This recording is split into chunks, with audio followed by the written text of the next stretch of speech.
الحمدللہ وحدہ والصلاة والسلام علی من لا نبی بعدہ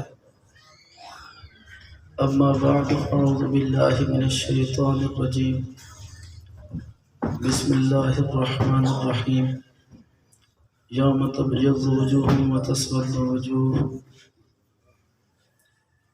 صدق اللہ العظیم۔ میرے انتہائی واجب الاحترام بزرگوں، دوستوں اور علماء کرام،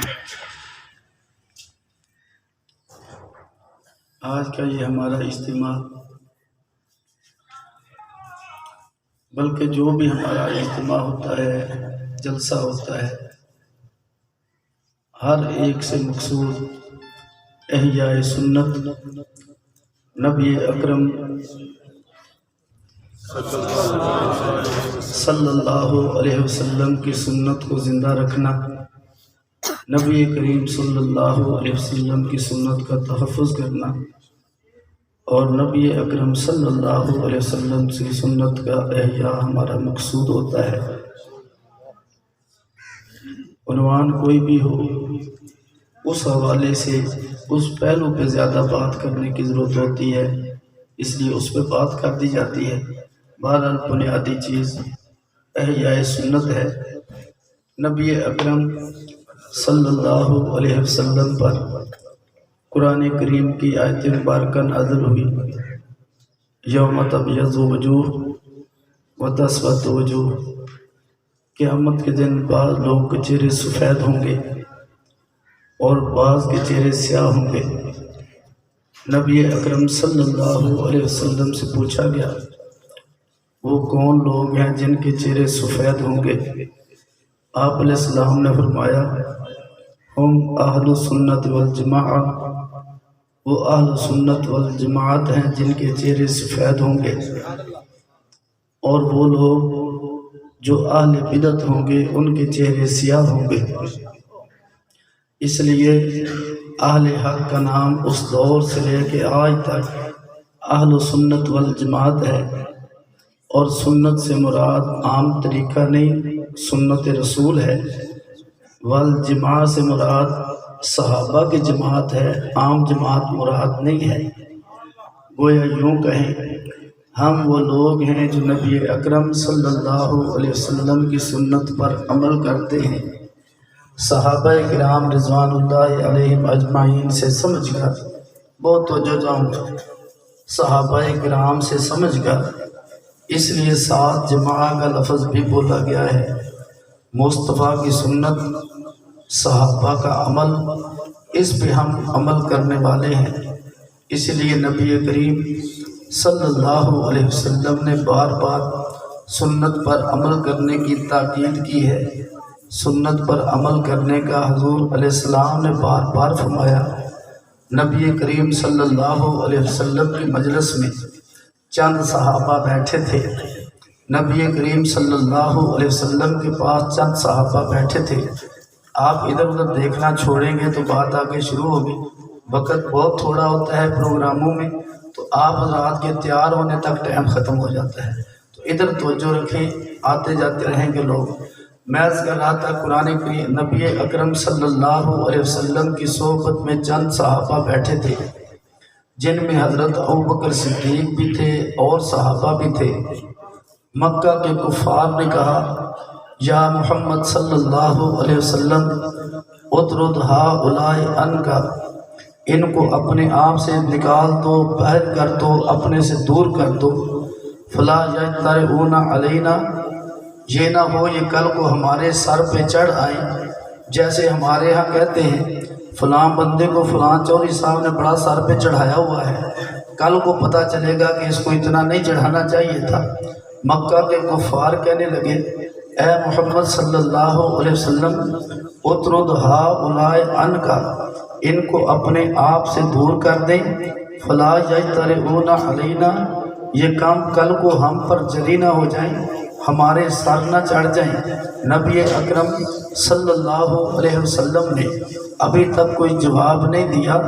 اللہ نے قرآن کریم کی آیت نازل کی، وَلَا تَطْرُدِ الَّذِينَ يَدْعُونَ رَبَّهُمْ بِالْغَدَاةِ وَالْعَشِيِّ يُرِيدُونَ وَجْهَهُ۔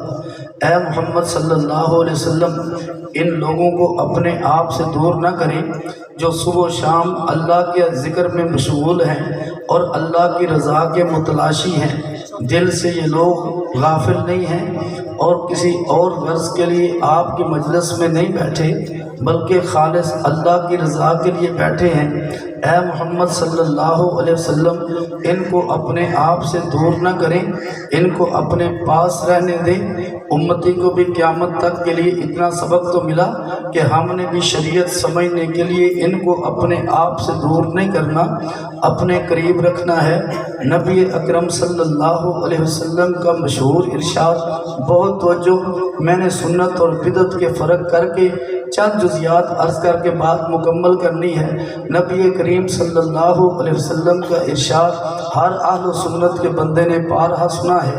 حضور علیہ السلام نے ارشاد فرمایا، علیکم بسنتی وسنت الخلفاء الراشدین المہدیین، میری سنت کو مضبوطی سے پکڑو اور خلفاء راشدین کی سنت کو مضبوطی سے پکڑو، وتمسکوا بها وعضوا علیہا بالنواجذ، اس کو دانت کی کجلیوں کے ساتھ، دانتوں کے ساتھ مضبوطی سے چمٹ جاؤ میری سنت کو اور خلفاء راشدین کی سنت کو۔ اگلی بات اور زیادہ توجہ طلب ہے۔ آپ علیہ السلام نے فرمایا، وَإِيَّاكُمْ وَمُحْدَثَاتِ الْأُمُورِ، اپنے آپ کو نئے نئے کاموں سے بچا کے رکھنا۔ ہر نیا کام بدعت ہے، ہر بدعت گمراہی ہے۔ ایک حدیث میں ہر گمراہی جہنم میں لے کے جانے والی ہے۔ میں بہت توجہ کروں گا، ایک خاص بات کی طرف متوجہ کرنا چاہ رہا ہوں کہ سنت کو پرکھیں۔ سنت کہتے کسے ہیں؟ جسے میرے نبی لے کر آئے اور سامنے صحابہ نے عمل کیا، وہ سنت ہے۔ خصوصیت سے خلفائے راشدین نے جس پر عمل کیا وہ سنت ہے۔ میرے نبی خلفائے راشدین کے عمل کو سنت ذکر کرنے کے بعد ارشاد فرماتے ہیں، وَإِيَّاكُمْ وَمُحْدَثَاتِ الْأُمُورِ، اپنے آپ کو نئے نئے کاموں سے بچانا۔ ہر نیا کام بدعت ہے، ہر بدعت گمراہی ہے، ہر گمراہی جہنم میں لے کے جانے والی ہے۔ پتہ چلا صدیق کے عمل کے مقابلے میں جو عمل آئے گا وہ عمل سنت نہیں ہوگا، میرے مصطفیٰ کا فیصلہ ہے، بدعت ہے۔ حضرت عمر بن خطاب کے عمل کے مقابلے بھی جو عمل آئے گا میرے مصطفیٰ کا فیصلہ ہے، وہ سنت نہیں بدعت ہے۔ حضرت عثمان کے عمل کے مقابلے میں جس کا عمل آئے گا میرے مصطفیٰ کا فیصلہ ہے، وہ سنت نہیں بدعت ہے۔ علی المرتضیٰ کے مقابلے میں جو عمل آئے گا وہ سنت نہیں، وہ بدعت ہے۔ میرے دوستو، آج تک ہم تو وہ سمجھتے رہے شریعت میں اضافے کا نام بدعت ہے، شریعت میں اضافے کا نام بدعت ہے، لیکن بہت توجہ، پہلو اس کے دو ہیں، بلکہ خلاصے کے طور پر یوں عرض کروں گا، مصطفیٰ کی سنت کو جس طرح صدیق اکبر لیں وہ سنت ہے، جس طرح عمر بن خطاب لیں وہ سنت ہے، جس طرح حضرت عثمان لیں وہ سنت ہے، جس طرح حضرت علی لیں وہ سنت ہے، جس طرح عبداللہ بن مسعود لیں وہ سنت ہے، جس طرح صحابہ لیں وہ سنت ہے۔ جس کو صحابہ نہ لیں وہ سنت نہیں ہو سکتی۔ میرے نبی کا فیصلہ ہے، وَإِيَّاكُمْ وَمُحْدَثَاتِ الْأُمُورِ، اپنے آپ کو نئی نئی بدعات سے بچانا۔ ہر نیا کام بدعت ہے، ہر بدعت گمراہی ہے، ہر گمراہی جہنم میں لے کے جانے والی ہے۔ آج اہل سنت والجماعت کہتے ہیں ہم نے کلمہ صدیقی پڑھا، جو صدیق اکبر کو مصطفیٰ نے پڑھایا تھا ہم نے وہی پڑھا، وہی اذان دی ہے، ہم نے وہی نماز پڑھی ہے، ہم نے وہی روزہ رکھا، وہی حج کیا، وہی زکوٰۃ کی، جس پہ عمل کر کے صدیق جنت میں پہنچ چکے، جس پہ عمل کر کے عمر بن خطاب جنت میں پہنچ چکے، جس پہ عثمان عمل کر کے جنت میں پہنچ چکے، جس پہ عمل کر کے علی المرتضیٰ جنت میں پہنچ چکے۔ ہم نے عمل وہی کیے جو جنتی لوگوں کے عمل تھے، کلمہ وہی پڑھا جو جنتی لوگوں کا تھا، ہم نے اذان وہی دی جو جنتی لوگوں کی تھی، ہم نے نماز وہی پڑھی جو جنتی لوگوں کی تھی، ہم نے روزہ حج اور زکوٰۃ وہی کیا جو جنتی لوگوں کا تھا۔ میرے دوستو، اہل سنت والجماعت نے سنت کو سمجھا صحابہ سے، صحابہ سے عمل کو لیں، سنت بنتا ہے، صحابہ کو چھوڑ کر لیں سنت نہیں ہے، ان سے بڑھا کر لیں سنت نہیں ہے۔ بہت توجہ سے چند جزیات میں عرض کرتا ہوں۔ ایک صحابی حضرت ابوبکر صدیق رضی اللہ تعالی عنہ نماز پڑھتے ہیں۔ عبداللہ بن مسعود صحابی دارقطنی میں فرماتے ہیں میں نے صدیق کے پیچھے نماز پڑھی، میں نے عمر بن خطاب کے پیچھے نماز پڑھی، میں نے مصطفیٰ کے پیچھے نماز پڑھی۔ مصطفیٰ کی نماز میں بھی شروع میں ہاتھوں کا اٹھانا تھا اور کہیں نہیں تھا، صدیق کی نماز میں بھی شروع میں ہاتھوں کا اٹھانا تھا اور کہیں نہیں تھا، عمر بن خطاب کی نماز میں بھی شروع میں ہاتھوں کا اٹھانا تھا اور کہیں نہیں تھا۔ میں نے مصطفیٰ کی اس سنت کو صدیق اکبر سے لیا، میں نے اس سنت کو حضرت عمر بن خطاب سے لیا، میں نے اس سنت کو عبداللہ بن مسعود سے لیا، میں نے اس سنت کو حضرت علی المرتضیٰ سے لیا۔ جو صحابہ سے لی جائے وہ سنت ہے، جو صحابہ کو چھوڑ کر لی جائے وہ سنت نہیں ہے۔ میرے مصطفیٰ کا فیصلہ ہے سیاحت قیامت کے دن جن کے چہرے سفید ہوں گے ہم اہل سنہ والجماع، وہ اہل سنت بھی ہوں گے، صحابہ کے نقش قدم پر چلنے والے ہوں گے۔ جو صحابہ کو چھوڑ کر اور راستہ اختیار کرے گا میرے دوستو وہ اہل سنت والجماعت نہیں ہے۔ جب اہل سنت نہیں ہے قیامت کے دن اس کا چہرہ سفید نہیں ہو سکتا۔ یہ میں نے ایک مسئلہ اختصار سے عرض کیا۔ نمبر 2، صدیق اکبر رضی اللہ تعالی عنہ مصنف عبدالرزاق میں لکھا ہے امام کے پیچھے قرآن کی قرات نہیں کرنے دیتے تھے۔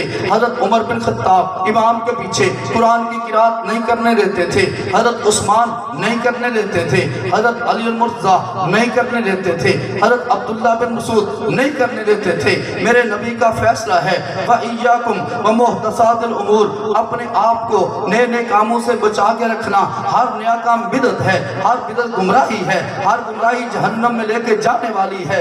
مصطفیٰ کی سنت کو اگر سمجھنا ہے والجماع کو دیکھ لو، جس پہ والجماع ہے وہ سنت ہے، جس کو الجماع نے چھوڑ دیا وہ سنت نہیں ہے۔ ہم نے مصطفیٰ کی سنت کو صدیق سے سمجھا، فاروق سے سمجھا، عثمان و علی سے سمجھا۔ اسے امام کے پیچھے جیسے وہ قرآن کی تلاوت کرنے کی اجازت نہیں دیتے تھے، مصطفیٰ بھی اجازت نہیں دیتے تھے، اہل سنت بھی اجازت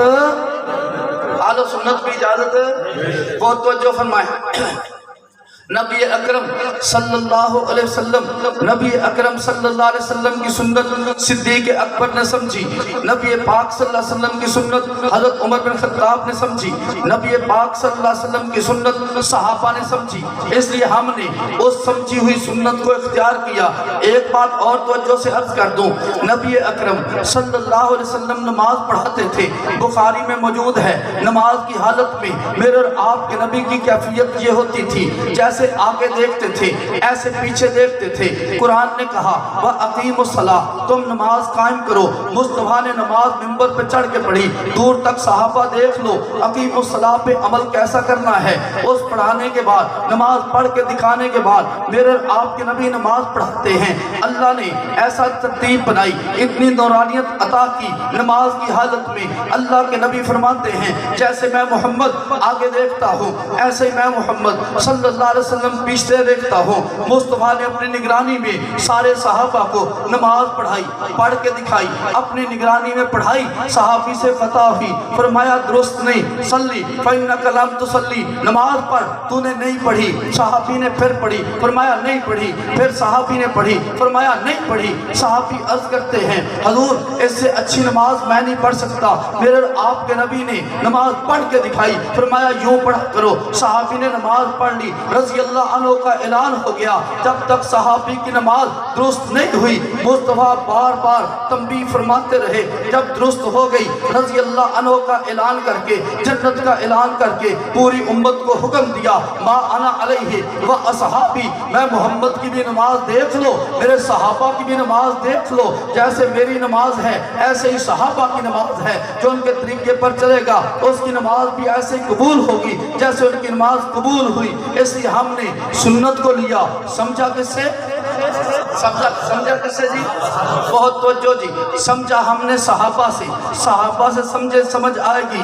میرے اور آپ کے نبی علیہ السلام نے نماز پڑھی ہے غیر المغضوب علیہم ولا الضالین کے بعد مصطفیٰ نے آواز اونچی کر کے آمین فرمائی ہے۔ ترمذی میں حدیث موجود ہے، وائل بن حجر راوی ہیں۔ پھر دوسری حدیث ہے، وائل بن حجر فرماتے ہیں حضور نے نماز پڑھی ہے غیر المغضوب علیہم ولا الضالین کے بعد آمین فرمائی ہے۔ ہے آپ نے آواز کو پست رکھا ہے۔ ایک صحابی کہتے ہیں حضور نے آواز کو اونچا کیا، وہی صحابی کہتے ہیں حضور نے آواز کو پست رکھا۔ حدیثیں دونوں ٹھیک ہیں۔ یہی صحابی تیسری حدیث ذکر کرتے ہیں اور ارشاد فرماتے ہیں الاسماء والقنا میں ابو بشر دولابی کی کتاب میں اللہ کے نبی نے جو اونچی آمین فرمائی تھی وہ ہمیں سکھانے کے لیے فرمائی تھی۔ صحابی نے بتا دیا مصطفیٰ نے آمین اونچی ایسے فرمائی تھی جیسے ظہر میں قرآن اونچا پڑھا تھا سکھانے کے لیے، جیسے ثنا اونچی پڑھی تھی سکھانے کے لیے، جیسے تبوز و تسمیہ اونچا پڑھا تھا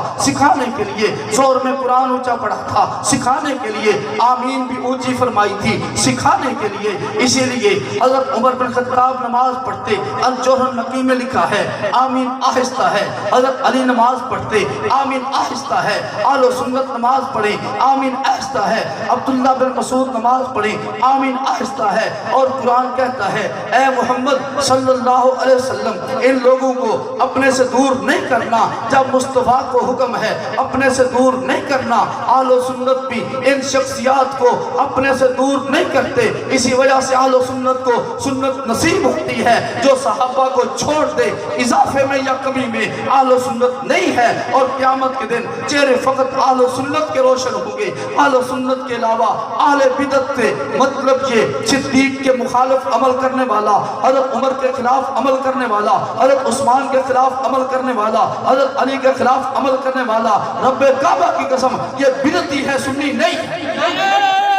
تکبیر اللہ ختم نبوت اسلک حق و سنت والجماعت اسلک حق و سنت والجماعت مولانا عبداللہ عابد بڑا صاحب۔ صدیق کے خلاف عمل سنت نہیں، حضرت فاروق کے خلاف عمل سنت نہیں، حضرت علی کے خلاف عمل سنت، حضرت عثمان کے خلاف عمل سنت نہیں۔ بہت جو سنت سے جان چھڑانے کے لیے کہہ دیا جاتا ہے صحابہ کا عمل حجت نہیں ہے، صحابہ کا قول حجت نہیں ہے، صحابہ کا فعل حجت نہیں ہے۔ میرے نبی صدیق کا نام لے کے فرماتے ہیں جنتی ہے، حضرت عمر کا نام لے کے فرماتے ہیں جنتی ہے، حضرت عثمان کا نام لے کے فرماتے ہیں جنتی ہے، حضرت علی کا نام لے کے فرماتے ہیں جنتی ہے۔ مطلب کیا ہے؟ ان کا قول و فعل حجت ہے، ان کی تقریر حجت ہے۔ یہ غلط کام کو دیکھ کے خاموش نہیں ہو سکتے۔ جب میرے نبی کے جیسے میرے نبی کا قول حجت ہے، فعل حجت ہے، تقریر حجت ہے، صحابی کا بھی قول حجت ہے، فعل حجت ہے، تقریر حجت ہے، جب پوری امت کا اتفاق ہے صحابی غلط کام دیکھ کے چپ نہیں رہ سکتا تو وہ صحابی غلط کام بھی اختیار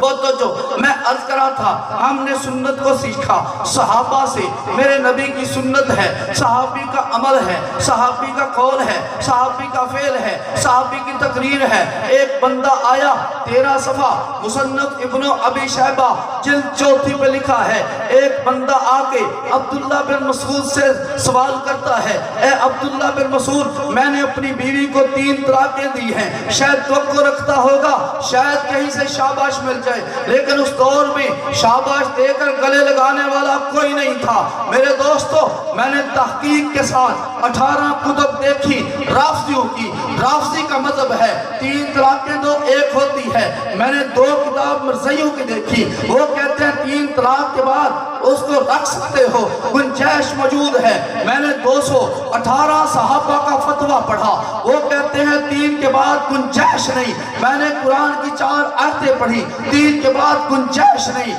میں اللہ کے نبی کے 21 فیصلے پڑھے کہ 3 طلاقوں کے بعد گنجائش نہیں ہے۔ شیعہ اور مرزائی کے علاوہ دنیا میں یہ مذہب کسی کا نہیں۔ میں نے صدیق کا فتویٰ قبول کیا، میں نے فاروق کا فتویٰ قبول کیا، میں نے عثمان کا فتویٰ قبول کیا، میں نے حضرت علی کا فتویٰ قبول کیا، میں نے عبداللہ بن مسعود کا فتویٰ قبول کیا کہ 3 طلاقیں دینے کے بعد گنجائش ہے نہیں۔ میں نے سنت کو سمجھا جنتی لوگوں سے. جنتی لوگوں کا مسئلہ یہ تھا 3 طلاقیں دینے کے بعد گنجائش نہیں ہے. میں نے انہی جنتی لوگوں کا مسئلہ اختیار کر کے فتویٰ دیا 3 طلاق کے بعد گنجائش نہیں ہے. شوافے بھی یہی اعلان کرتے ہیں, مالکیہ بھی یہی اعلان کرتے ہیں, اہل سنت احناف بھی یہی اعلان کرتے ہیں. آج تک کسی مسلمان نے شیعہ کا مذہب اس معاملے میں بھی قبول نہیں کیا, مرزائی کا قبول نہیں کیا.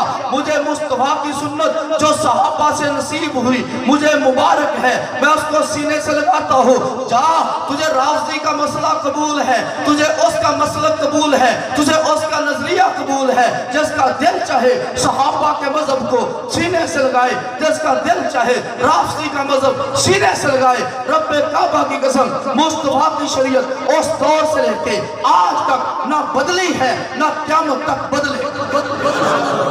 شریعت وہی رہے گی, بدلے گی نہیں. بہت توجہ, میں عرض کر رہا تھا سنت وہ عمل ہے, سنت وہ عمل ہے جو نبی کریم صلی اللہ علیہ وسلم نے کیا ہے. سنت وہ عمل ہے جو میرے مصطفیٰ نے کیا ہے, صحابہ نے ان سے لیا ہے.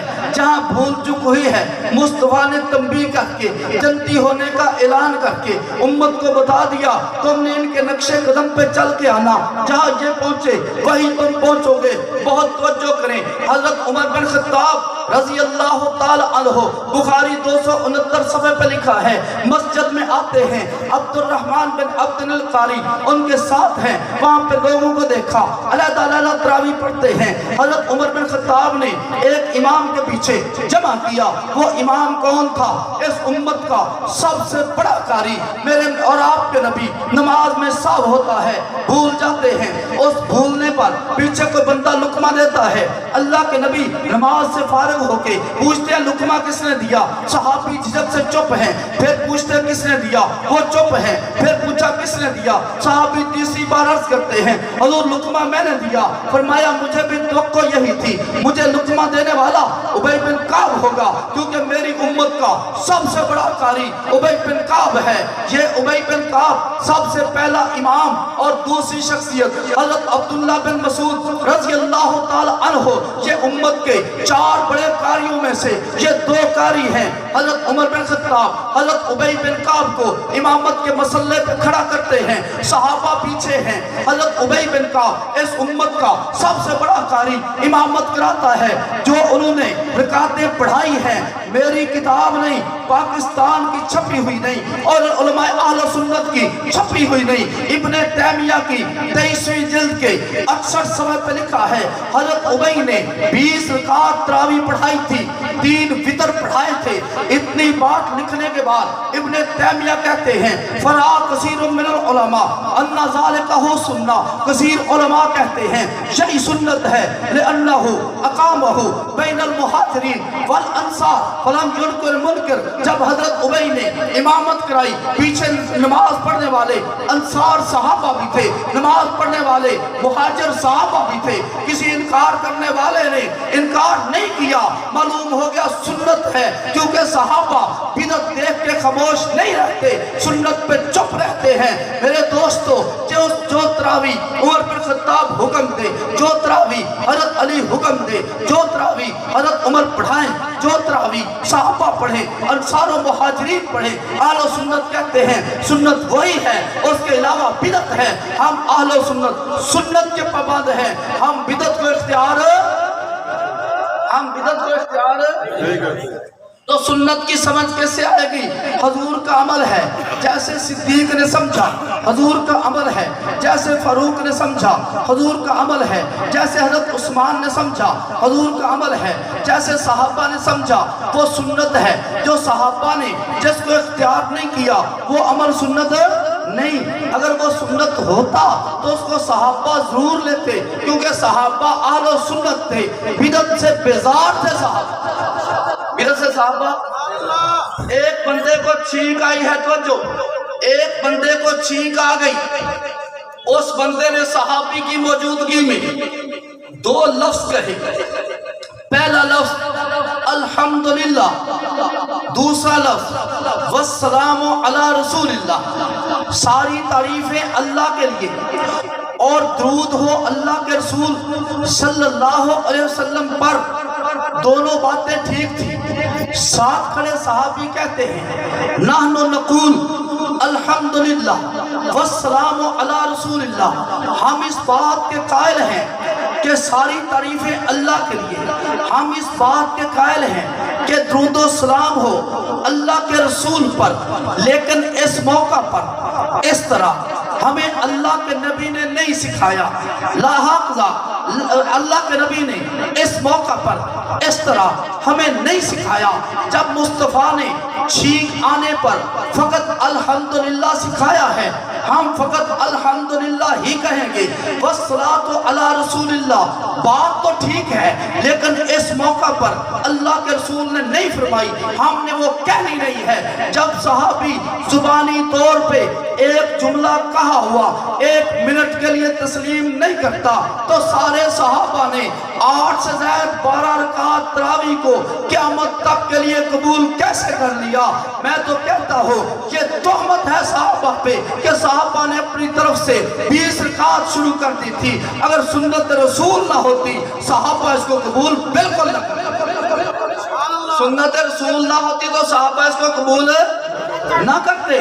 سنت رسول تھی، صحابہ نے قبول کی ہے۔ میں عرض کرا تھا 8 رکعت سنت نہیں، سنت 20 رکعت ہے، اسی پر صحابہ کا عمل ہے، اسی پر اہل سنت کا عمل ہے، اسی پر ائمہ اربعہ کا عمل ہے، اسی کو پوری امت کے مراکز نے آج تک اختیار کیا کہ 20 رکعت تراویح پڑھی جائیں گی۔ خیر میں عرض کرا تھا ہم نے سنت کو سمجھا صحابہ سے، ہم نے سنت کو سمجھا خلفائے راشدین سے۔ جو خلفائے راشدین سے سمجھے گا وہ سنت ہے، جو خلفائے راشدین سے نہیں سمجھتا سنت ہے۔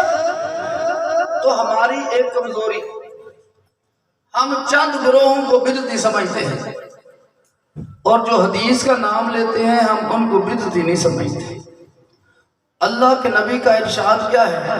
صدیق کے مقابلے کا عمل بدعت، حضرت عمر کے مخالف عمل بدعت، حضرت عثمان کے مخالف عمل بدعت، حضرت علی کے مخالف عمل بدعت۔ وہ تو جو بعض دفعہ آپ خوشبو کو بند کریں، کبھی نہ کبھی ہلکی پھلکی باہر آتی رہے گی۔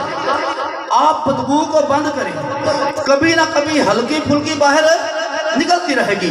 تو کہیں نہ کہیں ان کی زبان سے نکل جاتا ہے ہم نے کلمہ عمر کا نہیں پڑھا، کبھی کہہ بیٹھتے ہیں عمر کا عمل ہمارے ہاں حجت نہیں ہے، کبھی کہہ بیٹھتے ہیں خلفائے راشدین کی بات کو ہم قبول نہیں کرتے۔ جب مصطفیٰ فرمائیں تم نے خلفاء کی سنت کو لینا ہے، تو کون ہوتا ہے بغاوت کرنے والا؟ اہل سنت کہتے ہیں ہم نے مصطفیٰ کے ہر ارشاد کو اپنے سینے سے لگایا، مصطفیٰ کی سنت پر بھی عمل کرتے ہیں، خلفاء کی سنت پر بھی بہت وجہ۔ قرآن کہتا ہے الذین ان مکناہم فی الارض، ان صحابہ کو اگر زمین میں حکومت مل گئی، اگر صحابہ کو زمین میں حکومت مل گئی، یہ کریں گے کیا؟ اقاموا الصلاۃ، نماز کو قائم کریں گے، بدلیں گے نماز کو قائم کریں گے، وَآتَوُا الزَّکَاۃ، زکوٰۃ کو ادا کریں گے، وَآمَرُوا بِالْمَعْرُوفِ، نیکی کا حکم کریں گے، برائی سے منع کریں گے۔ قرآن شہادت دیتا ہے صدیق جو حکم کرے وہ خیر ہے، عمر جو حکم کرے وہ خیر ہے۔ قرآن کہتا ہے عثمان و علی جو حکم کرے وہ خیر ہے۔ اور جس چیز کو، جو نماز کو یہ قائم کریں گے تبدیل نہیں کریں گے، زکوٰۃ کو قائم کریں گے تبدیل نہیں کریں گے۔ ایک گھر نے کہا نعوذ باللہ صحابہ نے نماز کو بدل دیا، ایک گھر نے کہا زکوٰۃ کو بدل دیا۔ میں نے کہا انہوں نے نہیں بدلا، تو نے بدل دیا۔ ان نے مصطفیٰ والا عمل کیا، تو نے نیا اختیار کیا، تیرا عمل بدعت ہے، صحابہ کا عمل سنت ہے۔ بہت قیامت کا دن ہوگا، بدعتی ہو چاہے اضافے والا چاہے قلت والا، قلت والا ہو جو کثرت والا، میرے نبی کے حوض پہ پانی پینے کے لیے آئے گا۔ نبی کریم صلی اللہ علیہ وسلم نے فرمایا حوض پر پانی پینے کے لیے بدعتی آئے گا، حضور دور سے پہچان لیں گے میرا امتی ہے۔ پہچانیں گے کیسے؟ پیشانی چمکتی ہوگی وضو کرتا ہوگا نا، ہاتھ چمکتے ہوں گے وضو کرتا ہوگا، پاؤں چمکتے ہوں گے وضو کرتا ہوگا، اعضائے وضو چمکتے ہوں گے، میرے مصطفیٰ دیکھ کر پہچان لیں گے اور بلائیں گے اسیحابی، میرے ساتھی ہیں آگے آنے دو، میرے ساتھی آگے آنے دو۔ فرشتے گرز مار مار کے درمیان میں دیوار بنائیں گے، مار کے پیچھے بھیج دیں گے اور کہیں گے یا محمد صلی اللہ علیہ وسلم لا تدری ما احدثوا بعدک، آپ نہیں جانتے آپ کے بعد ان لوگوں نے شریعت کو بدل دیا تھا، اسے آج آپ کے حوض پر یہ پانی نہیں پی سکتے جس کا عمل صدیق و فاروق عثمان و علی کے ساتھ نہیں ملتا۔ رب کعبہ کی قسم مصطفیٰ کے حوض سے پانی نہیں پی سکتے، وہ پانی بہت کچھ ہمیں تانا لوگ دیتے ہیں، آپ فلانے مولانا صاحب سے ملے، آپ نے ان کی عزت نہیں کی، آپ نے ان کی عزت نہیں کی، توجہ کریں۔ اللہ کے نبی کا ارشاد مشکات میں ہے، جس نے بدعتی کی تعظیم کی اس نے اللہ کے دین کے گرانے میں اس کی مدد کی، اللہ کے دین کے گرانے میں اس کی مدد کی۔ حدیث مبارکہ جب کہیں پر کوئی نیا عمل آتا ہے وہاں سے سنت ہمیشہ کے لیے اٹھ جاتی ہے۔ آپ کے یہاں پہ دو کرسیاں پڑی ہیں، ایک کرسی پہ ایک بندہ بیٹھا ہے، دوسری پہ دوسرا بیٹھا ہے، کوئی کرسی فارغ نہیں۔ جب آپ نے وہاں پہ دوسرا بندہ بٹھانا ہے، پہلا اٹھے گا تو دوسرا بیٹھے گا، یہ نہیں ہو سکتا دونوں بیٹھ جائیں۔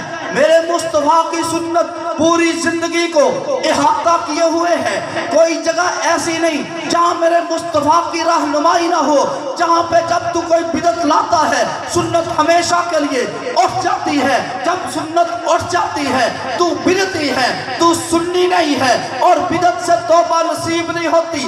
ہر گناہ کو گناہ سمجھ کے بندہ کرتا ہے، توبہ ہو جاتی ہے، لیکن بدعت کو عبادت سمجھ کے کرتا ہے، توبہ نصیب نہیں ہوتی۔ اور بدعت ایسا گناہ ہے جیسے اللہ کی وحدانیت کے مقابلے میں شرک بہت بڑا گناہ ہے، ایسے مصطفیٰ کی سنت کے مقابلے میں بدعت کائنات میں دوسرے نمبر کا گناہ ہے۔